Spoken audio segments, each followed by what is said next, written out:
Hi, everyone. Welcome. I'm so glad that you're here. I'm Reverend Christine. I'm the minister of the Unitarian Universalist Congregation of Phoenix. I am so thrilled that you are here to be joining us in our virtual worship service. We prepare to light our chalice this morning with the words of Amy Williams Clark. We gather in this time of uncertainty, full of unknowns, as angst closes in upon us. We light this chalice with a flame that draws us together. With this flame, we cut through the darkness of isolation and are warmed by the fires of our interconnection. For this moment, for this radical moment, we find a certainty within the knowable bonds of love and community. Join me from home as we recite our covenant and light our chalice.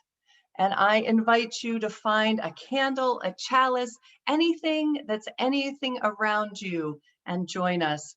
As you will see right here, we've got our chalice from our congregation. Join me in the words. Love is the doctrine of this congregation. The quest for truth is our sacrament. And service is our prayer. We dwell together in peace. We seek knowledge in freedom. To share our strength in fellowship. Thus we lead others. So we welcome you to worship. We are using this technology. We are hoping that you will join us to chat on the side, to comment as we go.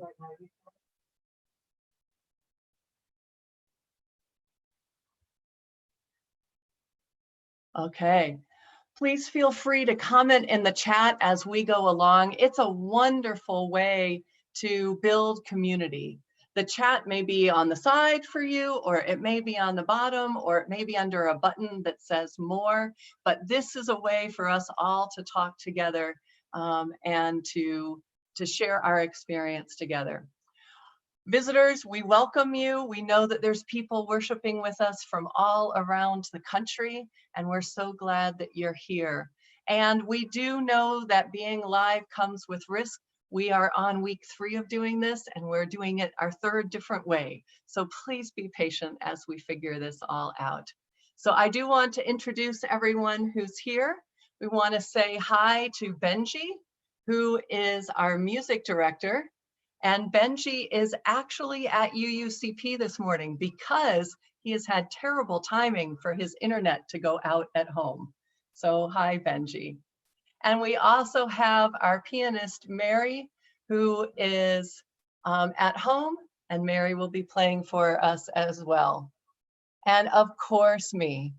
And behind the scenes, we have our AV team, Carol Benwell and Dale Fisher and Justin Walgren and Stephanie Bridell-Vigil, and Katie Quinn is our moderator. And Karen and the dogs are helping me here, of course. So for our guests and a reminder for ourselves, the Unitarian Universalist Congregation of Phoenix strives to be a spiritual community for our time. Focused on diverse theological perspectives, radical inclusion, and knowing that issues of justice and equity shape everything that we do. With a special awareness for those who have been historically marginalized, we welcome all of every race, class, ethnicity, immigration status, sexual orientation, gender identity, religious background, mental and physical ability and disability. We welcome you, your whole self, your family. We welcome you. Especially in times like these, we seek to build a community of kindness and caring and courage and hope. I do want to have a few moments of announcements, just like we normally do. I want to point out some activities that are happening in Compass. So we've got things planned all through the week. On Monday morning, we've got a meditation and reading. Tuesday night, we're going to try something new with a Vesper service with me. So just an evening time to settle in. On Wednesday, we've been doing lunch together. So that's been really fun. And Wednesday night, there's a choir get together. On Thursday night, we've been doing community night. That some things don't change, and we've been loving having our families get together, having everyone eat dinner together, and then we've been doing programming from 7 to 8 afterwards. And there is a whole bunch of kids meetups and play dates throughout the week this week. So I hope that you will check Compass and join us. There are also ways to get involved in social justice activities as we normally have as well. Those are very important during our times. So if we were in person, this is where we would all get up and greet each other, which is not going to happen in person, but we are hoping that you can all say hi to each other in the chat next to where we're talking. So we're hoping that you all can say hi to each other, tell us a little bit about how you're doing, check in, tell us if you're having breakfast or coffee, whatever it might be. So we're going to give you just a few minutes while I get a chance to read those. So good morning, coffee. Good morning, everyone. Seeing so many of the names that we're seeing. We're waving to you as well, Miss Goals. Hi, good morning. Yes, you can do congregational time together and laundry at the same time. How wonderful. That's terrific. All right. So Benji, take it away.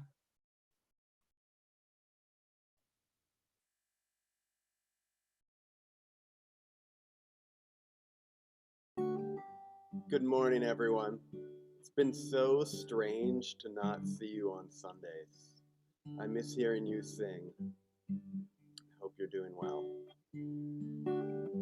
I want to teach you a song about moving past worry that I love and we have not done together as a congregation. It talks about praying, so if you don't pray, just let that word mean whatever would be meaningful to you. The lyrics are going to be in the chat. It goes like this. Why worry when you can pray? Why worry when you can pray? Pray to the Most High. Pray to the mothers and the fathers. Pray to the Most High. Pray for them to watch over. Oh, why worry when you can pray?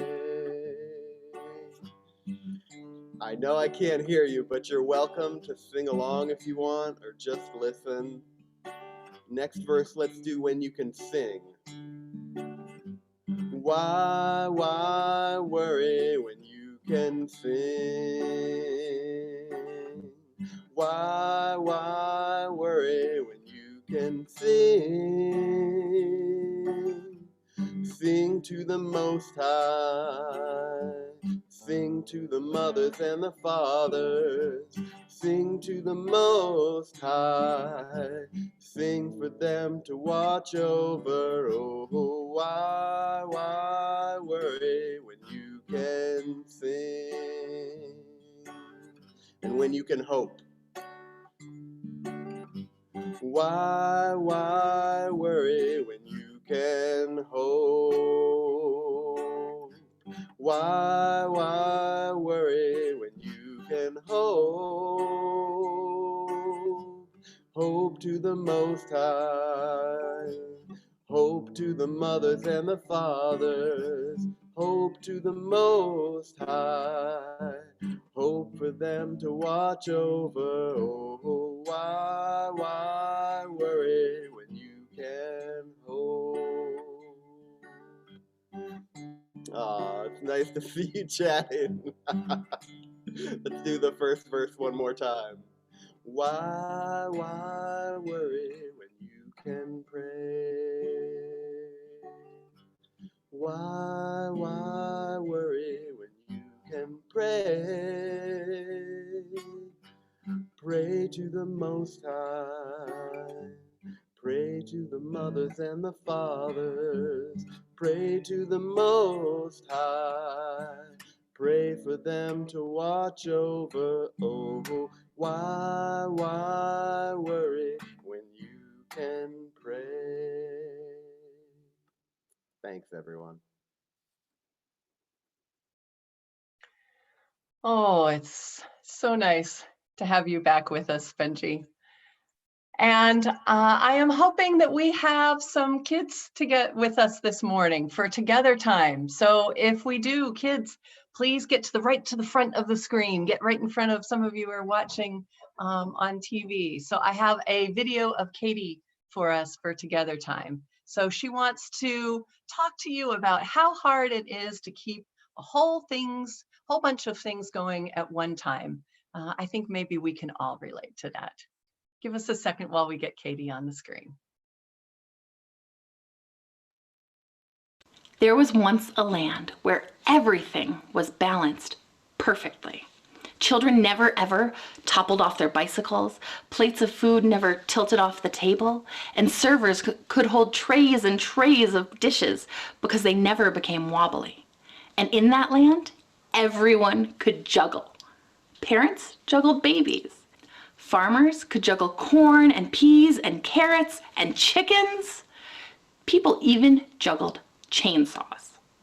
And this land was ruled by a queen and a princess, who of course ruled with an even hand and balanced leadership. It was a wonderful, wonderful place to be. But one day, something that had never happened before happened. The day was completely balanced. The daylight and the nighttime were the same length. And on that perfectly balanced day, everything fell out of whack. People fell, things toppled over, and no one could juggle. Luckily, they figured it out before the babies or the chainsaws ended up in the air. So the people started to get frustrated and confused and worried and angry and a little sad. So they went to their rulers and went to the queen and princess and asked what to do. And the queen and princess thought about it and realized they didn't know either. So they pulled together the most learned people in the whole land and had a meeting. And at that meeting, they talked about what they would do so everyone could juggle again. And because they were so learned, they decided that the best way to restore juggling would be to teach everyone how to juggle again. So they made curricula and lesson plans and pulled together teachers and professors and nursery school leaders and had juggling lessons. But it didn't help. People still couldn't juggle all the things they did before. It just wasn't working. And they were getting more and more frustrated and more angry and sad, and all sorts of really big feelings started coming up. And when you feel like that, it's hard to listen to other people. And it was especially hard to listen when a new stranger came to that land. But they did, which is a good thing, because the stranger told them, "I can teach you how to juggle. I can help you juggle again." And that stranger went to the queen and the princess and said, "I can teach everyone to juggle again on one condition." The queen and the princess looked at each other, thought about it, and said, "What is your condition?" "Well, I can help you all learn to juggle again if you start by juggling only one thing." "Only one thing? But we're expert jugglers. We used to juggle chainsaws." I know. But let's start with just one thing." The queen and the princess spoke to the people of the land, and everyone decided to give it a try. And so that stranger began to work with everyone to figure out how to juggle again. But that one condition of juggling only one thing was very specific. Everyone learned to juggle again using just 1 egg. As they worked on it, sometimes the eggs hit the floor and broke, but that was okay because they kept working on it. And eventually, slowly, they were all able to juggle again. They were all able to be expert jugglers again. And it was amazing. And eventually, parents went back to juggling babies. Farmers went back to juggling produce. And every once in a while, you could see 3 or 4 chainsaws in the air. We're a lot like that egg because we are so strong and there's so much that we can do. But when we hit the floor, sometimes we break. We're also like the people in that land because we are so used to doing so many things all at once. And now we're at a time where we have to slow down. And we have to maybe try to just do one thing. And we might mess up, and it will be okay.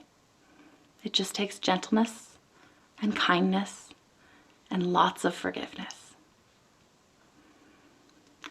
I'm Katie Resendez, and this story is by Catherine Childs. They are an amazing storyteller, and if you'd like to support their work, you can find their information in the description below. Otherwise, I'll see you next week, and I love you very, very much. Once a land where everything was balanced.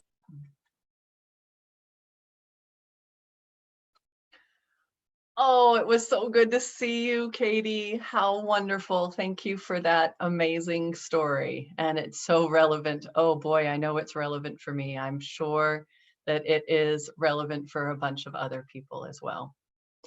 So we turn now to our stewardship moment. So I want to acknowledge that today was supposed to be a big party in our congregation. It was supposed to be Celebration Sunday, the final day of our stewardship drive, and a big celebration and food. And if you all knew the party we had planned for you to celebrate our generosity. So many of you have been so generous. We are over 50% of all of our members' pledge forms being turned in, and over 63% of the way to our budget, which is fantastic news. You are being so generous in this time. But we are looking for 100% participation. So if you have not yet, please send in your forms. We so want to celebrate our community at this time of transition.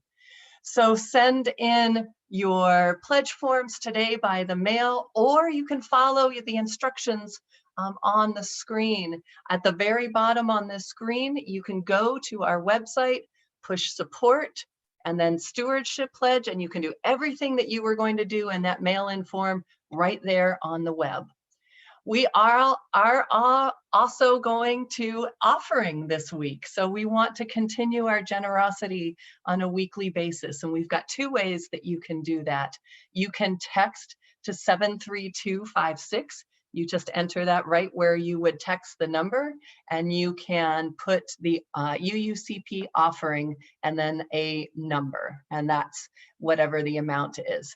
It's a super easy prompt, and once you've done it once, you can do it very easy over and over again.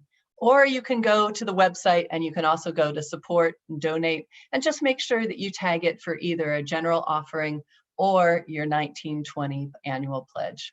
So we thank you. Help us to celebrate the end of the pledge drive. Yep, those are dogs. We knew that that was going to happen. And please help us so that we don't have to spend volunteer and staff time following up with you. Thank you so much for your generosity.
Thank you, Mary.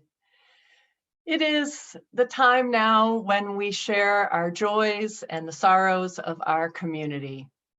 Being together, it is good to support each other and to connect. I invite anyone who wants, even if it is a little joy, please share those in the chat. We would love to see what is going on that's good in our lives. We need moments of gratitude, anything that's going well. And when we are in times like this, and especially when we can all chat, we can share even the smallest joys. I do have a big one while I read all of your joys on the screen. I wanted to let you all know that Anthony Johnson, who was our Director of Congregational Life last year, he passed the Ministerial Fellowship Committee. That happened on Friday. He saw a panel of folks who give the thumbs up or thumbs down about ministry for folks who are going through the process. And Anthony is now a minister in preliminary fellowship. He also got, oh, you all, there were dozens of messages that you left from Anthony, and we sent those for him, and he said that it just spread a huge smile across his whole heart. So thank you for all of that. Congratulations to that. And I'm seeing all of these things. Hooray for graduate school and great scores and a lot of number of things that are still working really, really well, and joys in our lives. Now, I do want to create some space to hold the sorrows that we might have, the sadnesses in our hearts, and even to put down some of the worry and anxiety. So please feel free now in the chat to share any of the sorrows that you might have. And it is okay if some of the joys that you are typing in mix in. That is such a great metaphor for life. So we'll look for sadness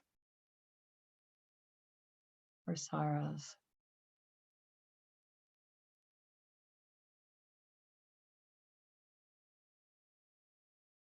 Yeah. And I know we all are sending so much energy to those who are isolated in the hospital, those who are working on the front lines in our healthcare, those who we are so worried about, those who have, yes, missed out on graduations and vacations and some major family things, people who have lost their jobs, people who are suffering in income, worrying about future things that might be happening, get canceled. Those of us who are worried about being away from family, who are either close in physical distance but far in isolation, or who are in places that we can't get to and we can only connect through phone.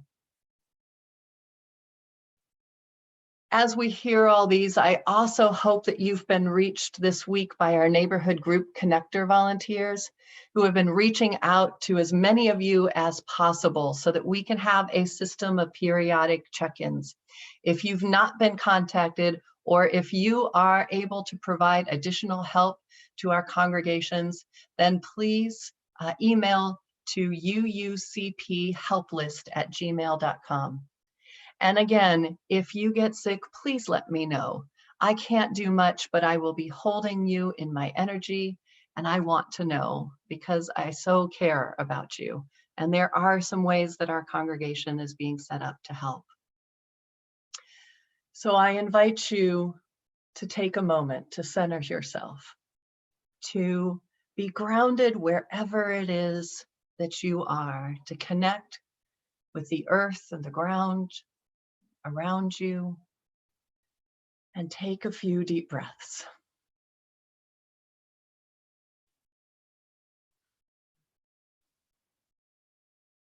I invite you into a moment of reflection. In these days when things are happening so fast and it's hard to turn off our brains, when our anxiety that may already be high is on ultra alert, and when our concern and unknowing are immeasurable, I invite you to just be right now. Not for the whole day, but let's try 1 minute. Let's just try 1 minute. Breathe.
Amen.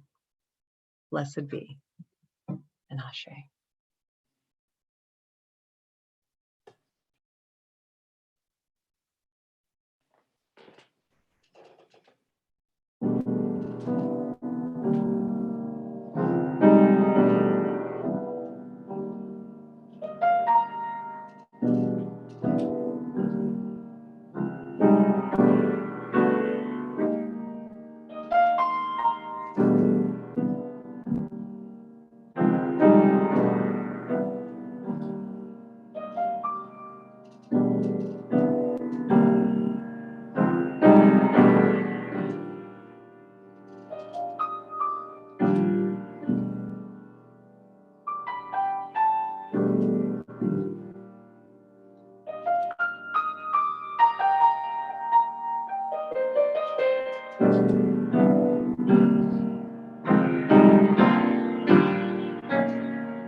Thank you, Mary. And I love seeing all the comments of you all affirming her and reaching out to each other. I just love seeing that. I have a reading for you this morning from Reverend Margaret Weiss called "The Congregation Has Left the Building." The congregation is not a place, it is a people. The congregation is not only a building along the road with streets and cars, rather it is a people proclaiming to the world that we are here for the work of healing and justice. The congregation is not just walls built stone upon stone, held together by mortar, but rather person linked with person, linked with person. All ages and genders and abilities, a community built on the foundation of reason, faith, and love. The congregation is not just a set of doors open on Sunday morning, but the commitment day after day and moment after moment of our hearts creaking open the doors of welcome to the possibility of new experience and radical welcome. The congregation is not simply a building, a sanctuary, a pulpit. The congregation is the gathering together of all the people and experiences and fear and love and hope in our resilient hearts, gathering however we can to say to the world, welcome, come in, lay down your heartache and pick up hope and love. For the congregation is us, each and every one of us, together, a beacon of hope to this world that so sorely needs it.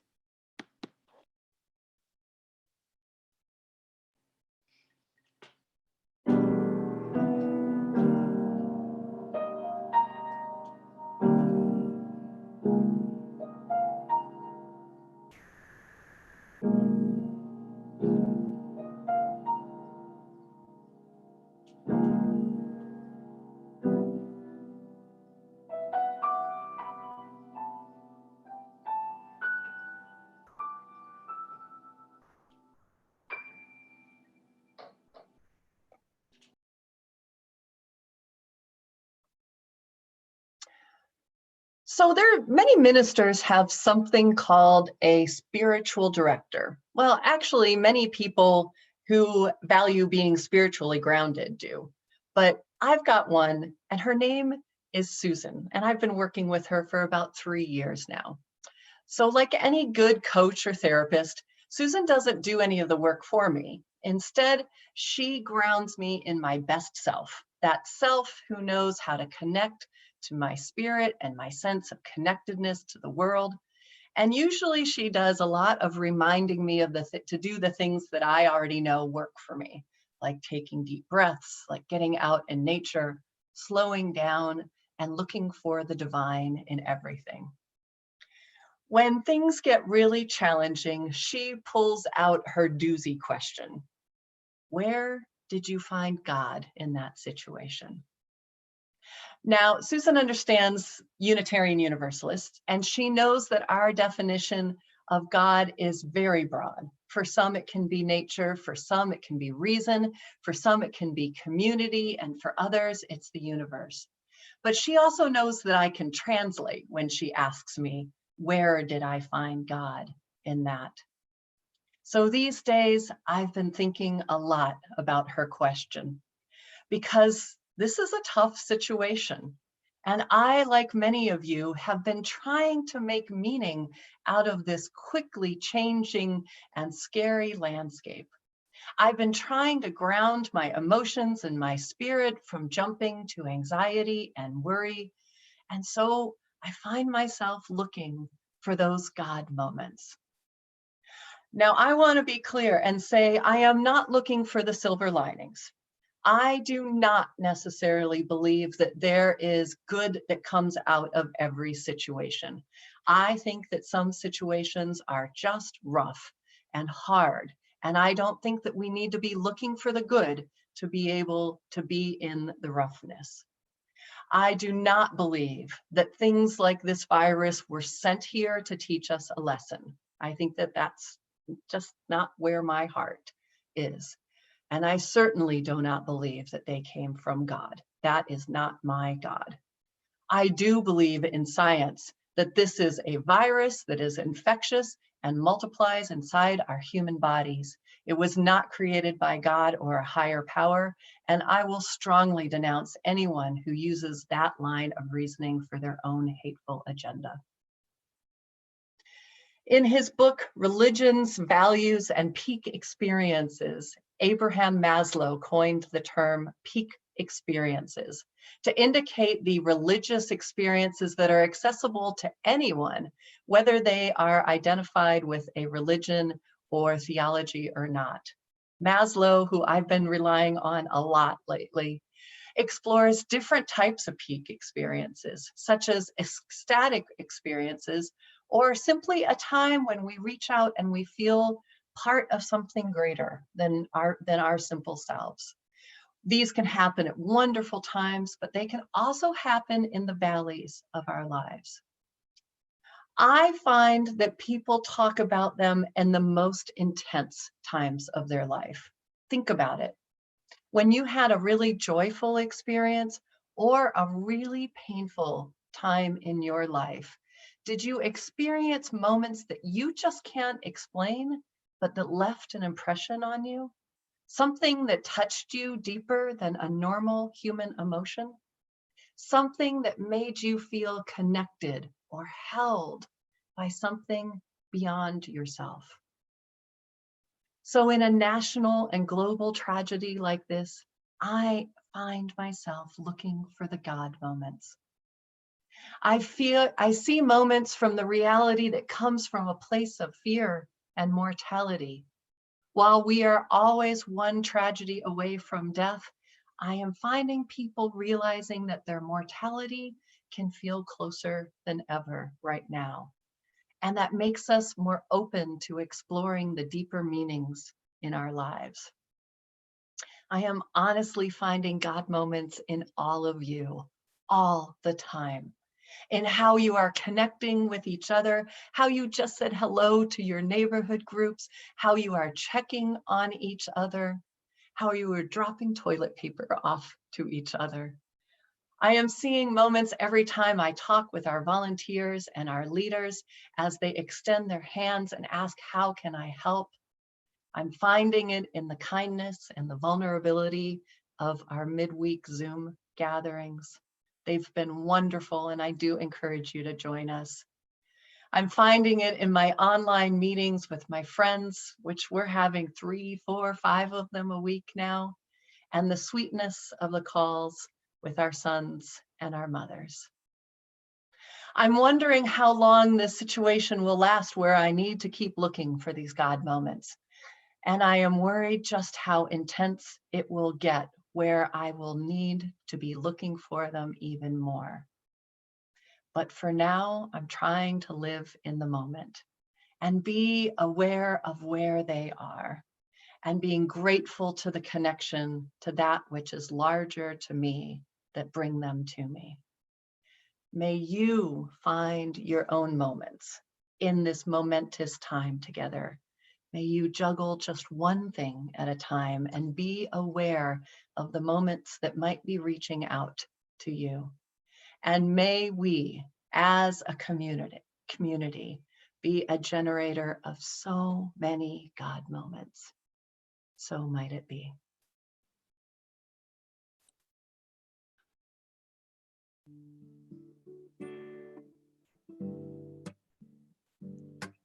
You know, we're going through this together, even though we're separated. Let's sing about it. This song has really been an anthem for this year. Where you go, I will go. Where you go, I will go, beloved. Where you go, I will go. Where you go, I will go, beloved. Where you go, I will go. And where you lie, I will lie, beloved. Where you lie, I will lie. Where you lie, I will lie, beloved. Where you lie, I will lie. And your people are my people. Your people are mine. Your people are my people. You're divine, my divine. And your people are my people.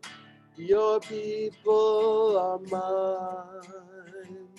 Your people are my people. You're divine, my divine. You're divine, my divine. You're divine, my divine. Thanks, everyone. Thank you, Benji. Benji started playing and I found myself tearing up. I don't know if I'm the only one. Before our closing words, I want to invite you again this week to our modified virtual coffee hour. After this service, I want you to reach out to 4 people, 4. They can be in our congregation, in your family, you can be friends, you can do it by phone, by text, by social media. My goodness, we have so many different ways that we can do it now. But I don't care how you do it, but will you all reach out to 4 people? Will you do it? And next week, now that we've gotten this technology, we might edge into a virtual coffee hour. We're going to see if we can do it. We wanted to take it one step at a time. Our closing words are from Reverend Robin Tanner and have a little bit of fun of our technical new world. Blessed be you, technology adventurers, lovers of connection, digital or otherwise. Blessed be the cat who rubs their rear affectionately against the camera, and the dishes that sanctify your humanity in the background, and the dogs adding to the chorus. Blessed be the dropped links, the unmuted proclamations of boredom or commentary on the quality. Blessed be the video uploads, the uploads, and more uploads. Blessed be the laughter, the something not quite right, the peanut butter nestled to a lower lip, parsley lingering as a lament. Blessed be to you who are days in with children screeching or pounding on doors, with family and worries and hair undone, with a slight cough that is terrifying you, with no lighting, or angels making rings round your head, and the shouts of well-intentioned love. You're on mute. You're on mute.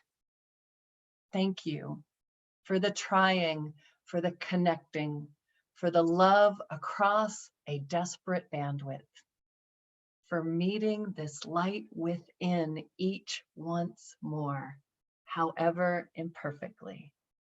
Thank you. Go in peace, go in love, go in community, and go forth and enjoy coffee hour together.